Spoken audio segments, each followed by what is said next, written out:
Microgreens എന്ന് കേട്ടിട്ടുണ്ടോ? വളരെ ചിലവ് കുറഞ്ഞ, വളരെ എളുപ്പത്തിൽ വളർത്തി എടുക്കാവുന്ന സസ്യവിഭവങ്ങളാണ് മൈക്രോഗ്രീൻസ്.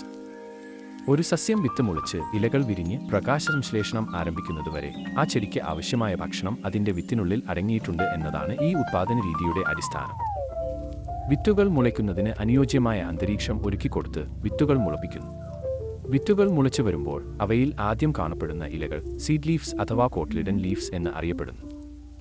ഈ ഭാഗങ്ങളാണ് വിത്ത് മുളച്ച് ആദ്യ ഇലകൾ വിരിഞ്ഞ് പ്രകാശ സംശ്ലേഷണം ആരംഭിക്കുന്നതുവരെ സസ്യത്തിന് ആവശ്യമായ പോഷണങ്ങൾ നൽകുന്നത്. വിത്തുകൾ മുളച്ച് അവയിൽ ആദ്യ ഇലകൾ അഥവാ ട്രൂ ലീവ്സ് വിരിയുന്നതിന് മുൻപ് വിളവെടുക്കുകയാണ് മൈക്രോഗ്രീൻസിൽ ചെയ്യുന്നത്. മൈക്രോഗ്രീൻസ് പോഷകങ്ങളുടെ കലവറയാണ്.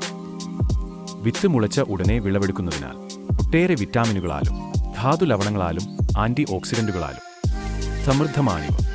സ്ഥലപരിമിതിയുള്ളവർക്കും വളരെ എളുപ്പത്തിൽ വളർത്തിയെടുക്കാവുന്ന ഒന്നാണ് മൈക്രോഗ്രീൻസ്. പഴയ എഗ് കാർട്ടണുകളിലോ പ്ലാസ്റ്റിക് ട്രേയിലോ പ്ലാസ്റ്റിക് ബോക്സുകളിലോ എല്ലാം നമുക്കിവ വളർത്താം.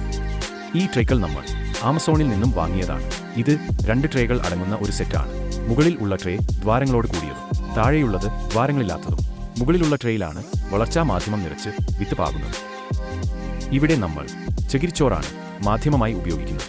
വളർച്ചാ മാധ്യമമെന്ന് പറയുന്നെങ്കിലും വിത്ത് മുളച്ച് വളരുന്നതിനാവശ്യമായ ഈർപ്പം നിലനിർത്തുന്നതിനാണ് ഇത് ഉപയോഗിക്കുന്നത്. മറ്റു വളങ്ങളൊന്നും ചേർത്ത് കൊടുക്കേണ്ട ആവശ്യമില്ല. കൊക്കോപീറ്റ് അഥവാ ചകിരിച്ചോർ ട്രേയിൽ നന്നായി നിരത്തുക. വിത്ത് മുളച്ച് വേരുകൾക്ക് വളരുന്നതിന് ആവശ്യമായ അളവിൽ ചകിരിച്ചോർ നിറക്കണം. അതിനുശേഷം പരന്ന എന്തെങ്കിലും ഉപയോഗിച്ച് ചകിരിച്ചോർ നന്നായി അമർത്തി നിരപ്പാക്കുക. നമ്മൾ വിത്തുകൾ വാങ്ങിയിട്ടുള്ളത് all-that-grows.in എന്ന ഓൺലൈൻ സ്റ്റോറിൽ നിന്നാണ്. പച്ചക്കറി കൃഷി ചെയ്യുന്നതിന് സാധാരണ വാങ്ങുന്ന വിത്തുകൾ മൈക്രോഗ്രീൻസിനായി ഉപയോഗിക്കരുത്.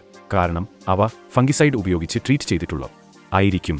2 പേർവിത്തുകളും കാബേജ് വിത്തുമാണ് നമ്മൾ വാങ്ങിയിട്ടുള്ളത്. സ്പിനാച്ച്, വൈറ്റ് റാഡിഷ് എന്നിവയുടെ വിത്തുകളുടെ സാമ്പിൾ നമുക്ക് കോംപ്ലിമെന്റായി ലഭിച്ചിട്ടുണ്ട്.